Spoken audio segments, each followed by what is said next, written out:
تقدیر کیا ہے؟ اگر سب کچھ پہلے سے ہی لکھا لکھایا ہے تو ہم اپنے اعمال کے ذمہ دار کس طرح ہوئے؟ پھر اعمال کی جزا و سزا کیسی؟ پھر جنت و دوزخ کے کیا معنی؟ وضاحت فرمائے۔ بھئی سچی بات یہ ہے کہ اس سوال نے ایک عرصے تک مجھے بھی ستائے رکھا، اور میں سوچتا رہا کہ اگر واقعی اللہ تعالیٰ نے پہلے سے ہی سب کچھ لکھ دیا ہے کہ میں اتنے بج کر اتنے منٹ میں بیٹھ کے یہاں پہ ایک لیکچر دوں گا، یہ تقریر کروں گا، اتنے بج کر اتنے منٹ میں نماز پڑھوں گا، اتنے بج کے اتنے منٹ میں فلاں کو گالی دوں گا، فلاں کو تھپڑ ماروں گا، یہ پہلے سے ایک میرا شیڈول مرتب ہے اللہ کے ہاں، لکھا لکھایا پروگرام چھپا چھپایا موجود ہے، میرے کیا قصور؟ جو لکھنے والے کا قصور ہے؟ بات تو خطرناک ہے نا، بات تو خطرناک ہے نا۔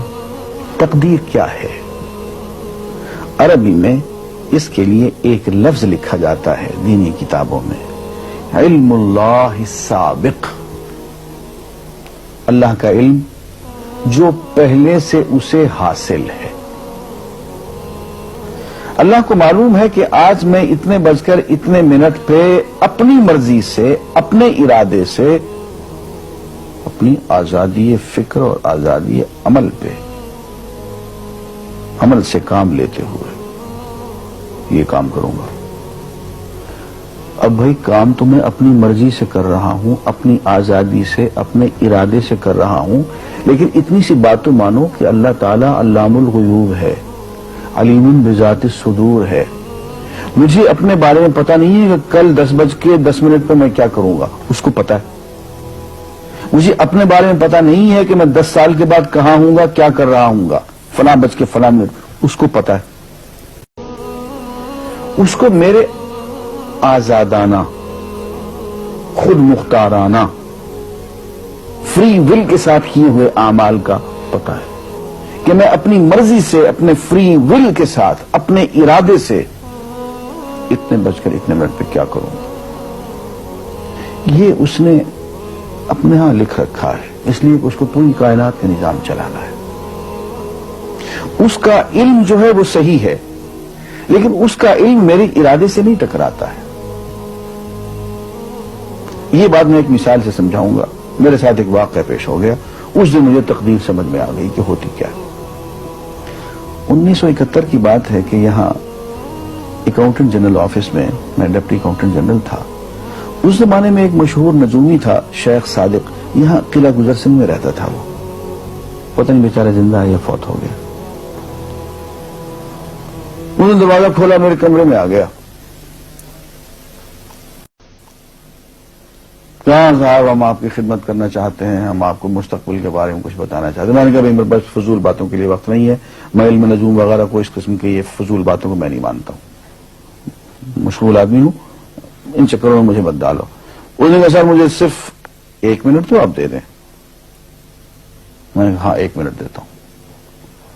اس نے ایک بہت بڑا کاغذ میرے سامنے لکھا جس پہ 40 خانے بنے ہوئے تھے، 40 چیزوں کے نام لکھے ہوئے تھے،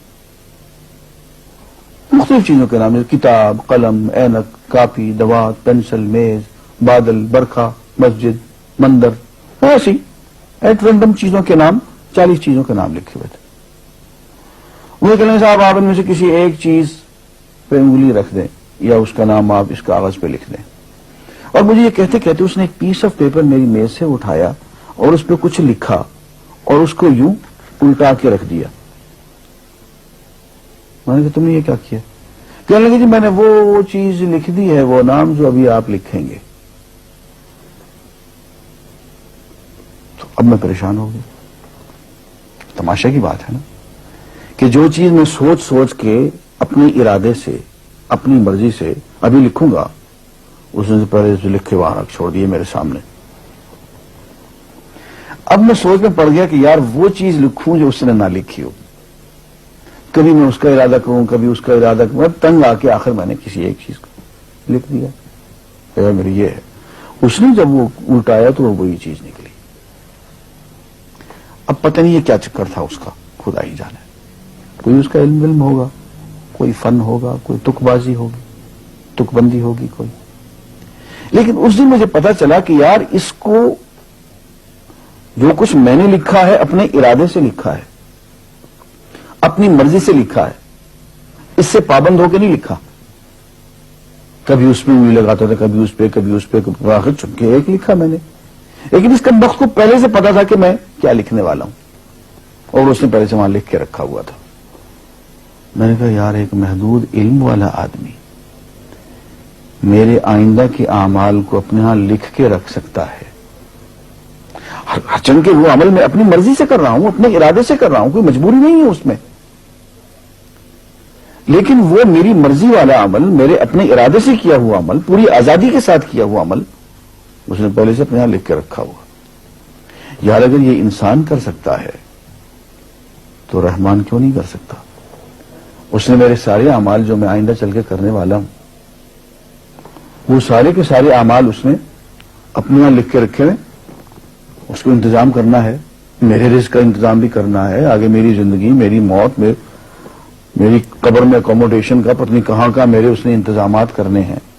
تو میرے بارے میں اس نے سارا کا ڈیٹا کلیکٹ کر کے رکھا ہوا ہے اپنی انفارمیشن کے لیے کہ یہ اپنی مرضی سے کیا کیا کچھ کرے گا.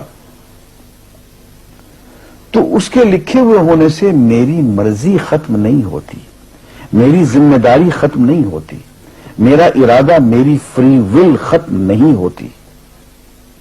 یہی وجہ ہے کہ ہم جو اعمال کرتے ہیں اس میں سے اللہ تعالیٰ اس کی کچھ ذمہ داری ہم پہ ضرور ہوتی ہے. کچھ کام اللہ تعالیٰ کا ایک نظام ہے، اس میں شاید ہماری ذمہ داری نہ ہو، وہاں جبر ہو. لیکن کچھ اعمال ایسے ہیں جن میں خالصتاً ہمیں آزادی حاصل ہے، ہمیں اختیار حاصل ہے، ہم ان کے ذمہ دار ہیں، ہمیں ان پہ جزا ملے گی، ہمیں ان پہ سزا ملے گی، اللہ تعالیٰ بچائے. اور جزا ملے گی تو جنت ہوگی، سزا ملے گی تو دوزخ ہوگی. لیکن آزادی عمل اور ارادہ ضرور ہے. یہ الگ بات ہے کہ اللہ تعالیٰ کو پہلے سے ہی معلوم ہے کہ ہم اپنے ارادے سے اور اپنی آزادی اور اپنی مرضی سے ہم آج اور کل اور پرسوں اور سال بھر کے بعد اور 10-20 سال کے بعد ہم کیا کیا کریں گے اس کے ہاں لکھا ہوا ہے.